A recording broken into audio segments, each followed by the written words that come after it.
बिस्मिल्लाहिर्रहमानिर्रहीम।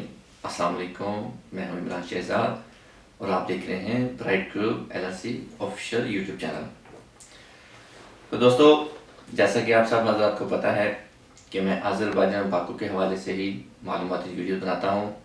तो आज भी इसी हवाले से ही मैं एक मालूमाती वीडियो आपसे शेयर करना चाहता हूं, जिसका मौजू है कि आप अज़रबैजान बाकू से यूरोप कैसे जा सकते हैं। तो आज फ्रेंड्स, मैं आपको सब कुछ इसके बारे में बताता हूँ कि आप किस तरीके से यहाँ से जा सकते हैं और कौन लोग जा सकते हैं और कौन लोग नहीं जा सकते। तो वीडियो शुरू करने से पहले मैं अपने तमाम व्यूवर्स का बहुत बहुत शुक्रिया अदा करना चाहता हूँ जिन्होंने मेरी वीडियो को लाइक किया और सब्सक्राइब किया और मेरी वीडियो को देख रहे हैं।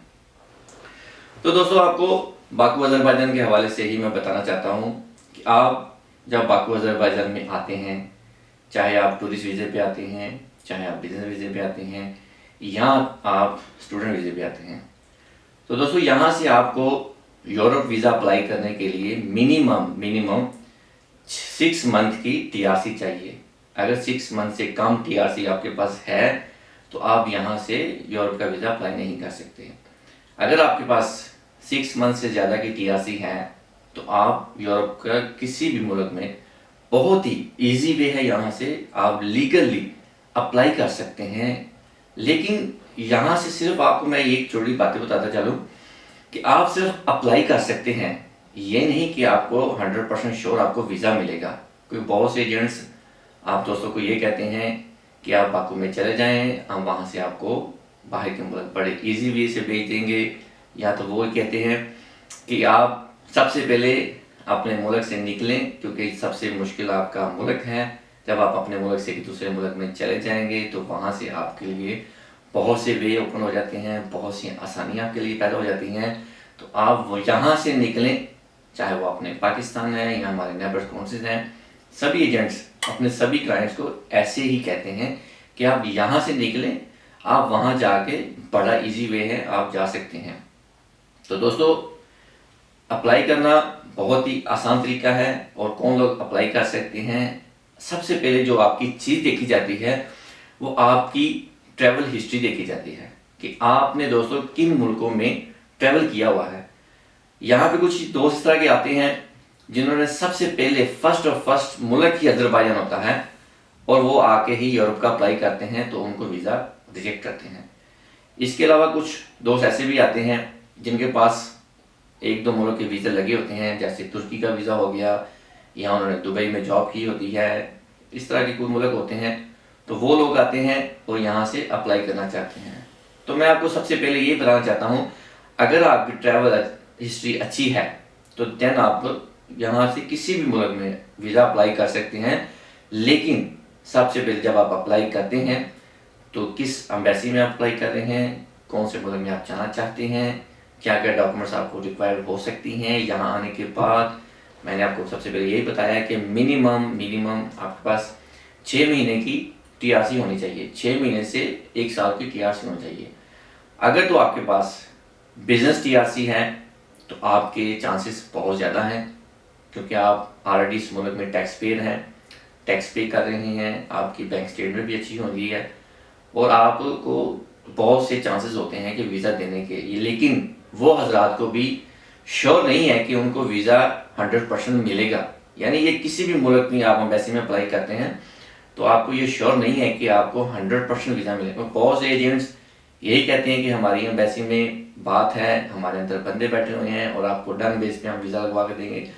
तो दोस्तों, मैं अपने उन दोस्तों को बताना चाहता हूँ कि आप यहाँ से सिर्फ बहुत ही आसान वे से जैसे आप अप्लाई कर सकते हैं यूरोप के किसी भी यूरोप कंट्री में, तो लीगल आप अप्लाई करें, बजाय कि यहाँ से आप, कुछ दोस्त ऐसे भी हैं जो कहते हैं कि आपको हम यहाँ से इलीगल दूसरे मुल्क में भेज देंगे। तो दोस्तों, इलीगल तो आप खैर यहाँ से कहीं भी नहीं जा सकते। हाँ, आप लीगल अप्लाई कर सकते हैं, आप बड़ा ही आसान तरीके से। आप जैसे मैंने आपको बोला कि आपकी बैंक स्टेटमेंट, आप यहाँ पे टैक्स पेयर हैं, आपकी ट्रैवल हिस्ट्री अच्छी है, आप इजीली अपना अप्लाई करें, इतना खर्चा भी नहीं आता। तो मैं यही कहना चाहता हूँ अपने दोस्तों को कि आप अप्लाई करना चाहते हैं तो इजीली अप्लाई कर सकते हैं। लेकिन अगर आपका ये बाकू अज़रबैजान फर्स्ट मुल्क है, आपने ट्रैवल ही यहाँ पे फर्स्ट टाइम किया है, तो मैं अपने उन दोस्तों से कहूँगा कि वो यहाँ आके मत अप्लाई करें, क्योंकि आप अपने पैसे ज़ाया करेंगे। इस लिहाज से हाँ, आपके पास अगर आपकी ट्रैवल हिस्ट्री अच्छी है तो आप बाकू में आएँ, आपके अप्लाई कर सकते हैं। इसके साथ साथ मेरे यहाँ पे बहुत से दोस्त ऐसे भी हैं जो शादीशुदा हजरात हैं, काफ़ी साल हो गए इनको, लेकिन कुछ लोगों ने अप्लाई किया है, वो जाते भी हैं वापस भी आते हैं। लेकिन कुछ लोग ने अप्लाई किया, उनको वीज़ा नहीं मिलता। उस वीज़ा मिलने की बहुत सी रीज़न आ जाती हैं। कुछ डॉक्यूमेंट्स रियल नहीं होते, फेक होते हैं।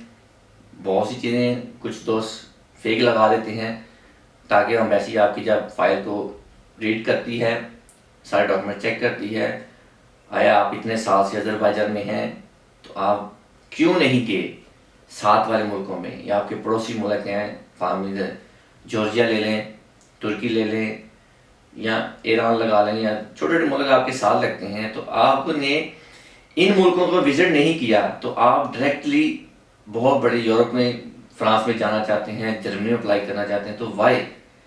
तो मेरी उन दोस्तों से रिक्वेस्ट है कि अगर आपने यूरोप का वीज़ा अप्लाई करना है तो सबसे पहले आप छोटे छोटे मुल्कों के वीज़े के विज़िट करें। जैसे तुर्की हो गया, तुर्की से दुबई चले जाएं, उज़्बेकिस्तान चले जाएं, अपनी ट्रैवल हिस्ट्री बनाएं।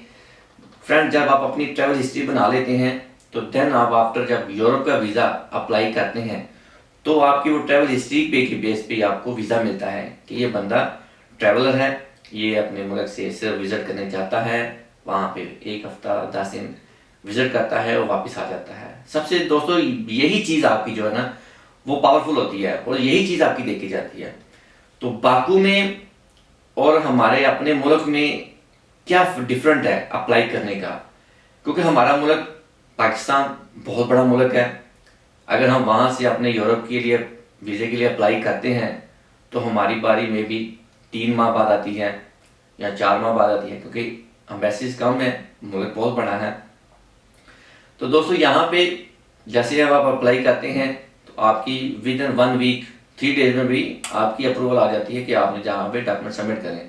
तो यहाँ पे ये चीज़ें थोड़ी सी ईजी हैं कि आप अप्लाई करना आपके लिए बहुत ईजी है, लेकिन अप्लाई कर सकते हैं, लेकिन आपको कितने % चांसेस हैं वीज़ा लगने की, ये आपको कोई नहीं बता सकता इसके बारे में। वो जिस एम्बेसी में आप अप्लाई कर रहे हैं वो ही आपको इसके बारे में डिटेल देते हैं। बहुत से लोगों ने अप्लाई किया, बहुत से लोगों के रिजेक्ट भी होती हैं, बहुत से लोगों को वीज़ा लगते भी हैं, कुछ लोग यहाँ से गए भी हैं, लेकिन मेरे ख्याल से 10% या 5% से बेटवीन होंगे जो लोग यहाँ से यूरोप मूव किए हैं। अदरवाइज यहाँ से यूरोप मूव करना बहुत मुश्किल है।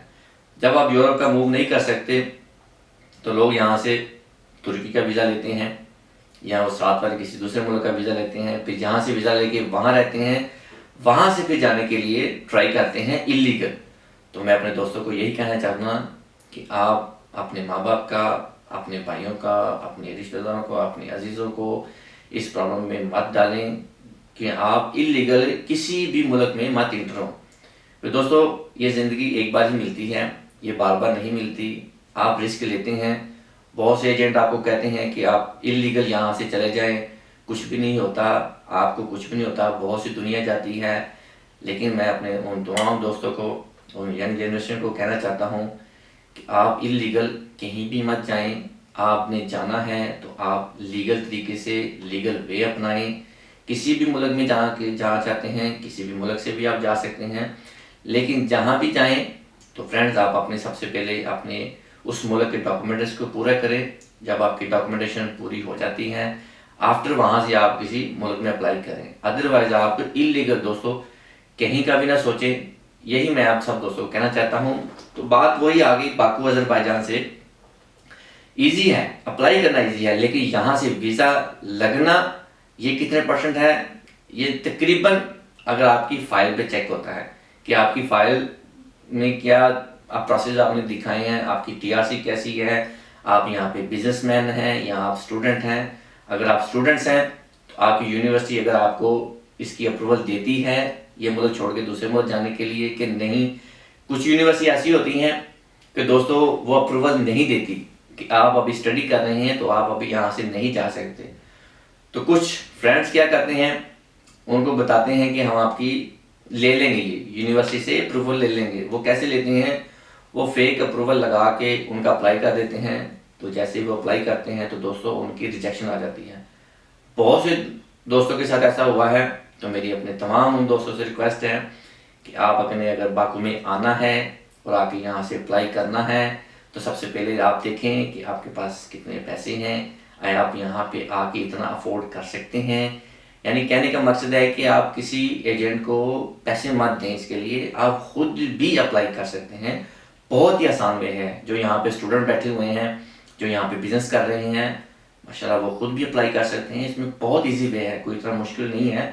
जिन दोस्तों को कोई चीज़ की ज़रूरत पड़ती है, किसी मसले की है, कोई इन्फॉर्मेशन चाहिए, वो मुझसे कांटेक्ट कर सकते हैं। मैं उनकी रहनुमाई करूँगा इंशाल्लाह, जहाँ तक हो सके मैं उनको बताऊँगा। और आपको ये भी बताऊँगा अपनी इंशाल्लाह नेक्स्ट वीडियो में कि मैंने कौन कौन से मुल्क में विज़िट किए हैं और कैसे कैसे मुझे वीज़े मिले हैं। और आपको किसी भी मुल्क के, आप जब बॉर्डर पे जाते हैं, एयरपोर्ट पे जाके आपसे क्या क्वेश्चन कर सकते हैं।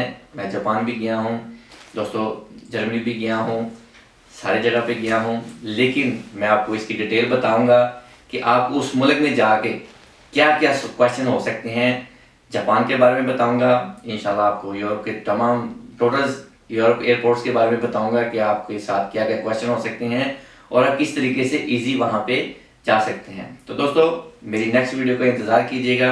मैं अपनी नेक्स्ट वीडियो में बताऊंगा कि आप जापान में, यूरोप में आपके साथ क्या क्वेश्चन हो सकते हैं और मैं अपनी डिटेल आपको, तमाम इसकी डिटेल आपको इंशाल्लाह ज़रूर बताऊंगा। इसके साथ इजाज़त चाहता हूँ। अल्लाह हाफिज़।